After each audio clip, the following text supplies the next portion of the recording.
you so much, Alan. And I share sending condolences with everyone else with the loss of your mom. It was extraordinary that we were talking just a few hours before that. But it was great to see you here in the LA area. Thanks to PDA for inviting me today. And thanks for all of your work, everybody, especially on yesterday on No Kings. There was no kings everywhere. Here it was amazing. And people were saying no kings, no war, no genocide, no ICE, linking together. I was very privileged to speak at the LA No Kings event yesterday. And it was fantastic looking out into this crowd that was not only big and not only incredibly mixed in terms of being multiracial, multi-generational, multi-gender, all of the different things that make up this country. And knowing that there were something like 35 other protests going on just here in Los Angeles. So I think we did good. I think everybody should be very, very proud of that. And I think we should be very much aware that while it's great that these big, broadly defined protests, whether it was hands off or no kings, are targeting the war now. This is hugely important. It's a problem if they're only being focused, if the war is only a focus because US troops are in harm's way. That's one reason to be against war, but it is never, never the only reason. And I think we have to be very conscious about that when people are willing to talk about Iran but not talk about Palestine. If we're talking about Iran only in the context of US troops at risk, we have to be very careful about that. So this is a challenge that we already face. 100 years ago, Gramsci talked about how the old world was dying, the new world had yet to be born, and this was a time of monsters. We are still living, I think, very much in a time of monsters. We have militarism at home, the militarization of ICE, the militarization of local police, the presence of armed soldiers on our streets, and we have militarism abroad. We have wars. The Trump administration has bombed 7 countries in the first year of this term. And then there were the attacks on Venezuela. Then there were the attacks on Iran. Then there were the attacks continuing on Gaza with US weapons and US money. So we are very much in a wartime moment. And the work of PDA and so many other organizations is precisely to challenge that. It's escalating in Iran very quickly. There's constant talk of, well, there are negotiations underway. And then the Iranians say, well, actually not so much, because there are some talks being exchanged between intermediaries, but there are no direct talks underway. And the Trump administration has been so consistently inconsistent in what it is claiming is even the reason for this war, that it's very hard to see where there might be a serious off-ramp. There are plenty of off-ramps because there's been so many excuses given for this war. We were told that it was a war for many different things. It was a war for nuclear threats. Well, there is no nuclear threat. And we were told that the nuclear threat was destroyed last summer. So, which way do you want to have it? But if you wanted to say there's no more nuclear threat, so we can end the war, that would be one way. We could say that there was a question about the Iranian Navy posed a threat somewhere. Well, they've destroyed the Iranian Navy. If they wanted to use that and say, we've destroyed the Iranian Navy, now we can pull out. There are plenty of things that the Trump administration could do. The problem is they show no indication of having any intention of ending this war very soon. And that's a very dangerous prospect that we have to face. This war is committing enormous war crimes. The very first day, the assassination of the Iranian leader, Ali Khamenei, and the same day, the bombing of the schoolgirls, 175 schoolgirls, mostly between 7 and 12 years old, killed on the very first day of this war. But if we're going to talk about the problems of this war, we also have to look at why it's not senseless. There are reasons. None of them, I think, the reasons that we have been told, but there are reasons. And one of the reasons, I think, is that this war is designed to both consolidate and to demonstrate the fact that the US and Israel, who launched this war together, are claiming their right, as they would see it, to become and remain both the global and the regional hegemonic powers across the Middle East and around the world. So the US is saying this proves we can go to war anywhere we want and we have impunity. We will not be held accountable. And Israel is saying we are going to be the unchallenged hegemon in our region, in the Middle East, and we have impunity as well because we have the US backing us. We have US money, we have US arms, we have US diplomatic protection. We will never be held accountable. And it becomes up to us to hold both of these governments accountable because the illegality of this war is profound and deep. At the domestic level, we know the constitutional issues that only the Senate can declare war, and that going to war without such a declaration is clearly unconstitutional. And yet, the Senate over and over again, like the House, reject the War Powers Act. For years, Congress has been turning over to the White House its power to declare war, its power to control a White House that is out of control. All of that has been abandoned out of fear for some of being not elected again, fear of being primaried. For others, it's something else perhaps. But there is no legitimate reason for Congress to have rejected the War Powers Act. There is no legitimate reason for Congress to continue to turn over its constitutionally mandated power to the White House. And this has been true not only with Republicans in the White House, with Democrats in the White House, with democratically controlled Congresses and Republican-controlled Congresses. This is a bipartisan problem that we all face. So this was not a senseless war in the sense of using it to maintain and increase power. It is illegal in international law in one of the most profound ways possible. If we look back at the era when international law, the laws of war, as we understand them now, the Geneva Conventions, etc., were being created, it was in the wake of World War II. It was in the wake of the Holocaust. And at that time, the Nuremberg prosecutors and ultimately the Nuremberg judges made a declaration that of all of the crimes they were dealing with, war crimes, crimes against humanity, genocide, of all of these crimes, that the crime of aggression was what they called the supreme international crime, because all the other war crimes stem from that. If a war is launched illegally, it is a crime of aggression. And this war was launched in complete violation. The UN Charter, which stands very much as the centerpiece of international law, is very, very clear in Article 2 that no nation may go to war against another nation. Period, full stop. By the time you get to Article 51, you find out that there are two exceptions to that prohibition. But they are very, very narrow and very, very constricted.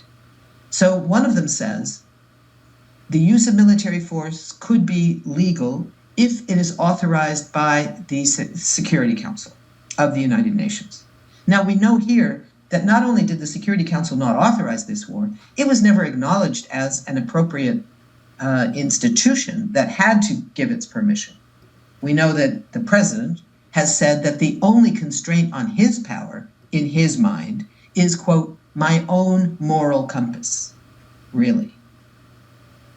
Now, we all know what that moral compass is all about.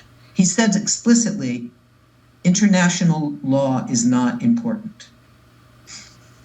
That's what we're dealing with.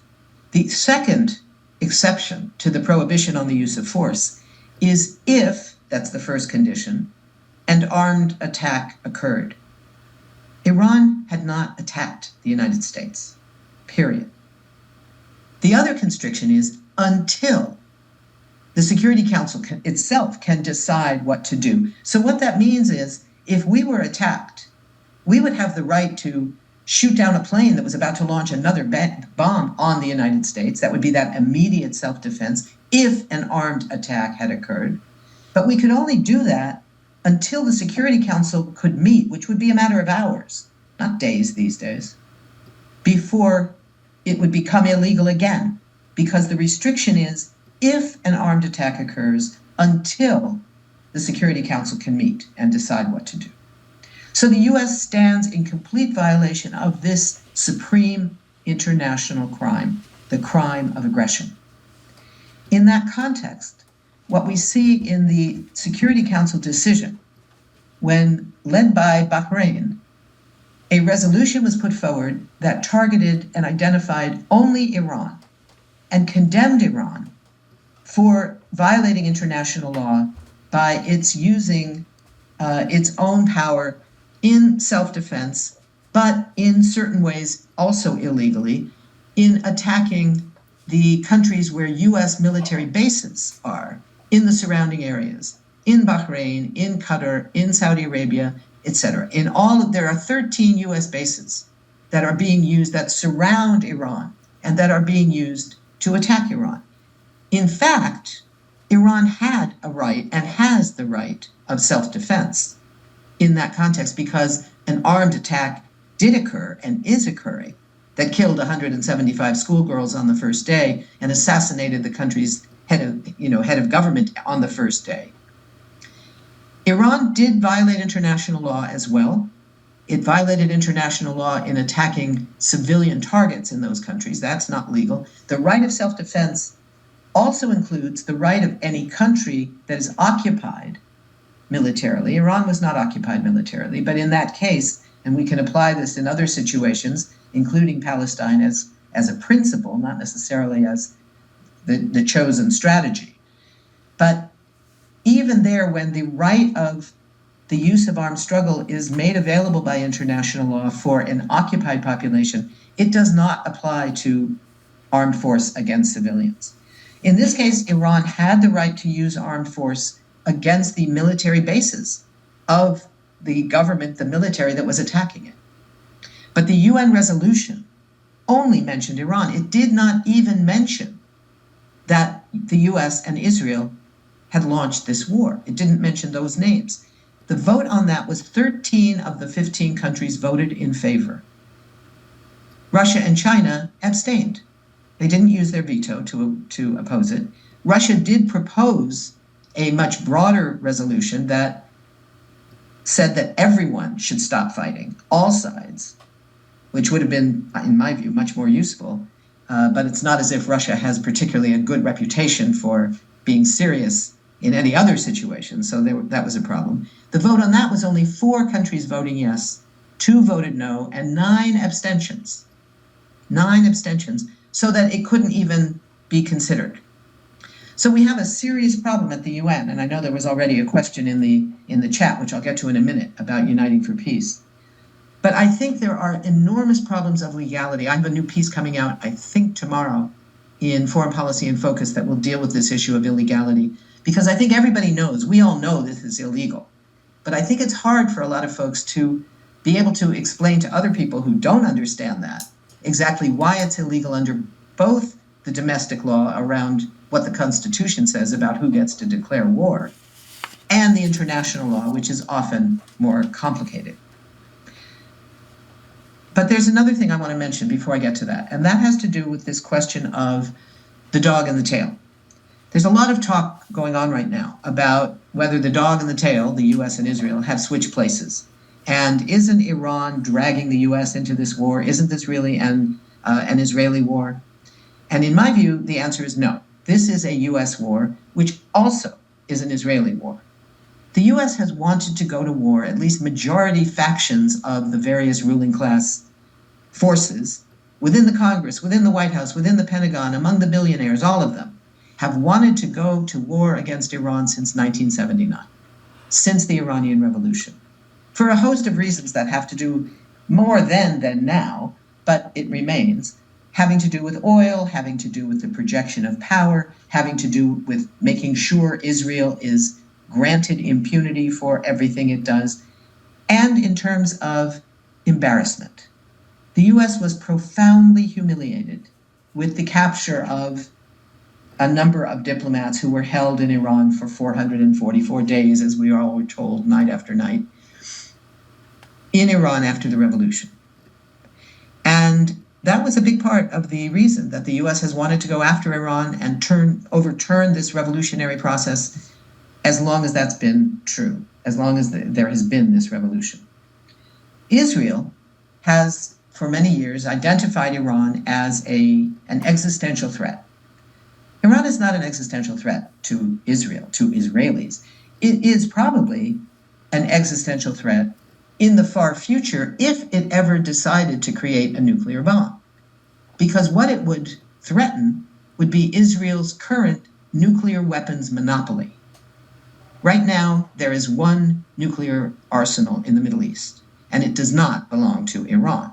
It belongs to Israel, which has had an uninspected arsenal of nuclear weapons since the late 1980s, when it was released to the world. The photographs were released to the world by an Israeli whistleblower, who was then arrested and held in solitary confinement for 18 years, ultimately released from prison, but is prohibited from leaving the country. The dog and the tail have not switched places. Since the genocide began under the Biden administration and continuing through the second Trump administration, Israel has been able to claim rightfully that they have more impunity than ever. The US has granted that to Israel. But that does not mean that Israel is more powerful than the United States. The famous statement from Rubio when he said, "We knew there was going to be an Israeli action. We knew that would precipitate an attack against American forces, and we knew that therefore if we didn't preemptively go after them, when they launched these attacks, we would suffer higher casualties." Apparently it never occurred to anybody to suggest to the Israelis that they not attack Iran, and therefore there wouldn't be a retaliation because there wasn't anything to retaliate against, and they wouldn't have had to go to war against Iran. That's an issue of timing. And I think that Rubio's statement did indicate that Netanyahu was influential in the timing. But I think it's very important that we not let the US off the hook.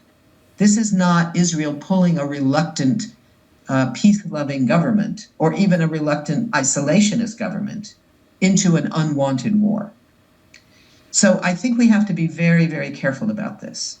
And in that context, I think that when we see what's happened in Tehran, for example, people are talking about the Gazification of Tehran, that parts of Tehran are being pummeled, are being destroyed. We have to remember that the origins in terms of timing of this particular war against Iran, because remember, George Bush in 2007 almost went to war against Iran. One of the reasons he didn't, we found out later, was because of the extraordinary mobilization against him when he went to war in Iraq, particularly February 15th, which I think many people on this call may have participated in, February 15th of 2003, when people around the world said no to war. And somewhere between 14 and 16 million people around the world on that day mobilized to say no to Bush's war. He didn't want to go through that again, and that was one of the big reasons why he did not go to war then against Iran, based on a lie. Again, based on the lie of weapons of mass destruction that did not exist. It's important to recognize that the claim that Iran is a nuclear threat, is about to get a nuclear weapon, even both before and after Trump claimed that he had destroyed all the nuclear capacity, is a lie. It simply is not true. And as of, I think the most recent report was, I think October of last year, so just a few months ago, the so-called intelligence community, as they like to call themselves, the 16 intelligence agencies of the US, issued their annual report that said explicitly, again, as they have every year, Iran does not have a nuclear weapon. Iran is not building a nuclear weapon. That the leadership of Iran, this was a little earlier than that. This was in March of 2025. I'm just checking my notes here. In March of 2025, it's not building a nuclear weapon. Khamenei, who was still alive at the time, had not reauthorized a nuclear weapons program. So the notion that there was some kind of imminent threat is a lie. The only threat that Iran poses in the region, in terms of nuclear anything, is that if it ever decided sometime in the future, it would it would be a threat to the monopoly held by Israel's nuclear arsenal. And I should say, in light of the fact that the Israeli nuclear arsenal has never been acknowledged by the Israeli government, they cling to something called, I'm forgetting the term. It'll come to me in a minute, but they basically don't either confirm or deny. Strategic ambiguity, that's the term. Strategic ambiguity says they will neither confirm nor deny that they have a nuclear arsenal. The US, unfortunately, officially abides by that strategic ambiguity and doesn't acknowledge the Israeli nuclear arsenal either, except on a few occasions when both US and Israeli officials have slipped and have made some reference to it. But the world knows it exists. And the problem is, no one has inspected it.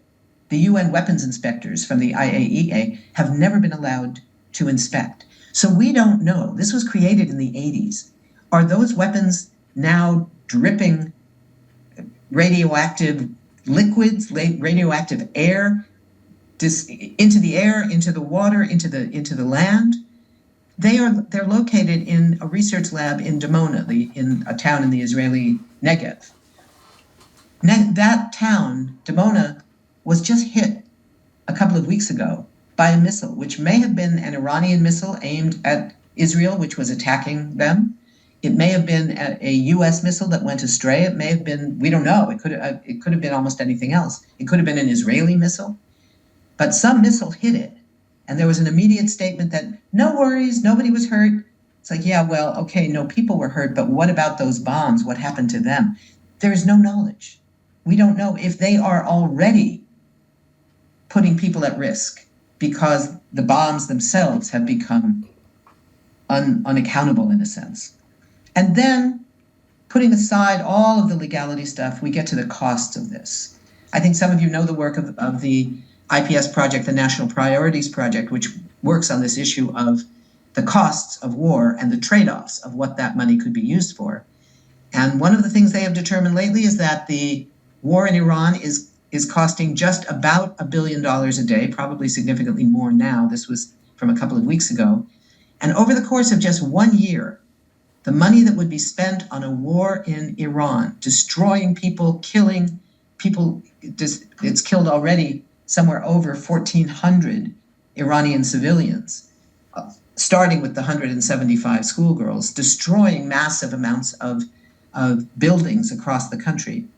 If instead that money could be kept at home, it could pay for Medicaid for all 16 million people who are going to lose their health care coverage because of Trump's policies next year, and all 41 million people who are relying on SNAP food aid and are at risk of losing that. What would keep us safer? I think that's the question that a lot of members and supporters of PDA will be asking. And we're in a very powerful position right now because the polls indicate that popular opinion is powerfully on our side. You know, if you go back to the war in Iraq, in the weeks just before the US launched the war in the March of 2003, 72% of the people in this country were saying, yay, let's go to war, let's get them. This time around, 3 days before the US went to war in Iran, 18% said that would be a good idea. 18, that's all. And that was at a time when the US was actually negotiating with Iran. They had been meeting in Oman under the leadership of the Omani foreign minister. They were set to have another meeting 3 days later. And instead, just like the US had done while Israel was bombing Iran back in June, the US began bombing Iran in the middle of those negotiations. So this is what we're dealing with here, with massive opposition. There's never been a war in this country that was as massively opposed in the modern world since this one. In the first days, not surprisingly, the support for the war went up a little bit, again, because US troops are now at risk, but it only went up to 25%. It's now vacillating around. It's still, I don't know where it is today. It's been moving around, but we are still looking at 59% of the population is against this war. That puts us in the position of representing that majority. This is not a silent majority anymore. We are out in the streets. This is the same thing we're seeing with the question of genocide in Gaza. We are seeing a situation where the public opinion is massively different than what the leadership of both parties are, but particularly what the leadership of the Democratic Party is saying. 77% of Democratic voters say no more military aid to Israel. 61% of all voters say that. So we are on the side of the vast majority. It's the leadership, the elected leadership of the Democratic Party that is saying, oh, we can't do that. It might be political suicide.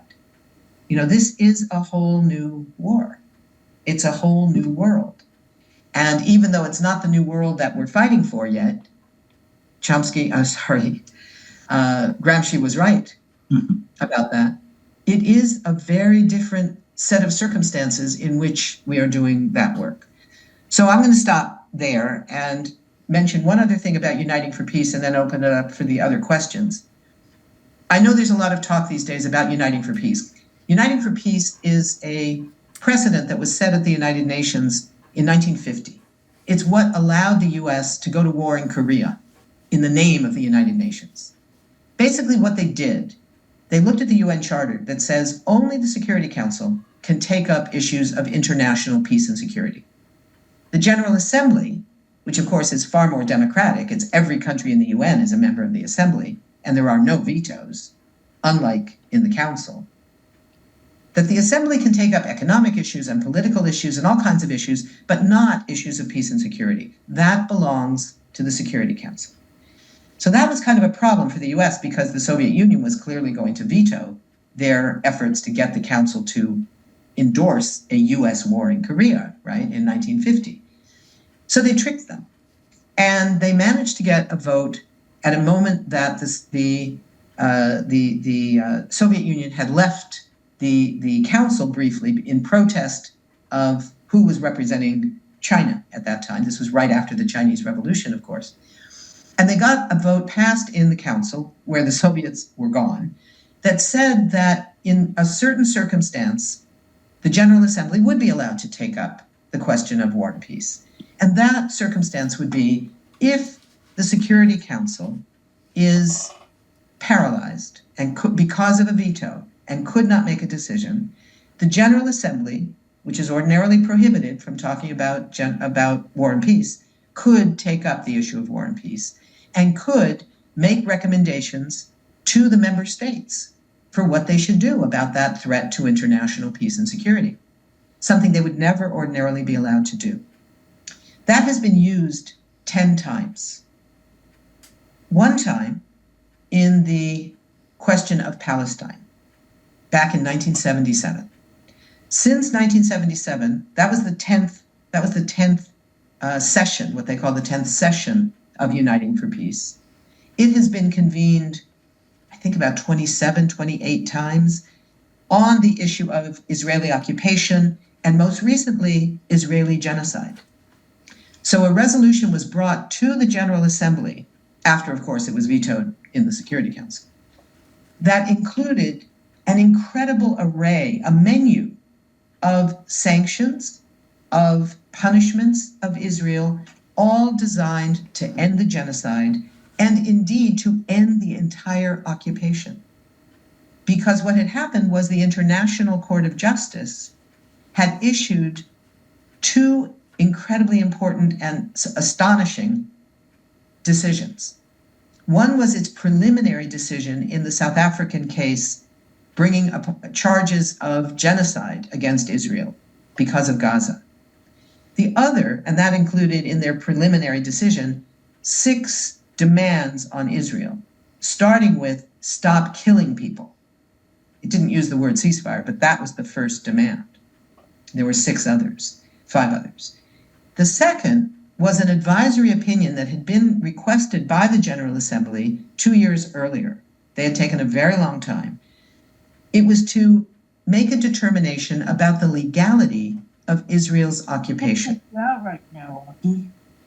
Because Israel's occupation had always been assumed to be legal, even though they were committing war crimes within it, collective punishment, stealing land, settlers stealing land and homes, people being expelled from their homes. All of these were war crimes. But the occupation itself had never been identified that way. And in their opinion, in their advisory opinion, they called on Israel to do all kinds of things, including to demolish the settlements, to evacuate, that was the word they used, to evacuate all the settlers within 1 year. That year ended this past December. And a bunch of other things. But crucially, what it also did was to pose a number of recommendations to member states in order to make Israel abide by this resolution. And that ranged from sanctions, it was banking sanctions, trade sanctions, sports sanctions, all kinds of sanctions, and an arms embargo, arms limitations, very tight arms limitations. All of that was taken under the terms of Uniting for Peace. Now, as we all know, a few very brave countries have tried to do two or one of those things, but the vast majority of the world's governments have not. There are campaigns underway in all those countries to make those governments do it. The same thing would be true if there were to be a Uniting for Peace resolution calling, for example, for an international force to force Israel to stop bombing Iran. That would then make it legal for any group of countries to attack the Israeli military and prevent it from carrying out these bombings. But it would not happen because there is not a single country in the United Nations or anywhere else that is prepared to send military force against Israel, nor are they prepared to send military force against the United States. And when you have the U.S. and the U.S. and Israel committing this crime of aggression, when they are the two countries that no country is prepared to go up against militarily, that's when you have a huge problem of enforcement of anything, including Uniting for Peace. I know there's a lot of people saying that if we could just pass a Uniting for Peace resolution on Palestine, it would end the genocide. And it won't, because they have passed the Uniting for Peace resolution on Palestine. It's there as a tool. It's there as a tool for us in the United States, and it's there particularly as an incredibly important, useful tool for people in all the other countries who can do what they did in the 1980s in the struggle against apartheid in South Africa. When the same thing happened, all these resolutions for sanctions, arms embargoes, banking sanctions, all that stuff against apartheid South Africa, brought to the Security Council, vetoed by the United States, and then brought to the General Assembly, and then passed with enormous majorities. What happened was people around the world said, we are going to be the enforcers of that international law. We are going to pressure our governments across Europe, across Latin America, in much of Africa, all around the world. Government after government after government was passing laws imposing arms embargoes, imposing sanctions, banking sanctions, all the things that the resolution called for, because people were saying it may not be enforceable legally by the UN, but we don't want to live in a country that violates international law. So we are demanding that our government do this. And eventually enough of them did that the US was prepared to change its own position and allow the powerful anti-apartheid movement in this country to win. And they won in the Congress. Reagan vetoed it. They overrode the veto. And the US finally, too late, but finally, imposed sanctions on apartheid South Africa, paving the way for the South Africans to do for themselves what they finally managed to do, which is to overthrow apartheid. The challenge we face is that as horrific as the conditions were facing Black South Africans, they were not facing a daily genocide. They were not being killed by weapons of mass destruction every day, as are the Palestinians in Gaza. So we don't have the 10 years to wait for that to happen. We need to figure out new strategies. The people around the world need to figure out those new strategies. And what we what we do today is going to determine whether that happens or not. The same with Iran. We have an obligation today to stop our government from doing what they are doing. And what everybody else around the world can do is going to be hugely important in the United Nations, in other arenas. But we have the primary responsibility because it's being done with our tax dollars and with our name. Thank you. Phyllis Bennis, I'm going to thank you so much. Now, for Donna and Beth, and Donna, we'll hear from you for a second, but for Beth and Kate and Neil and Michelle and John and Dorothy, if and Moji and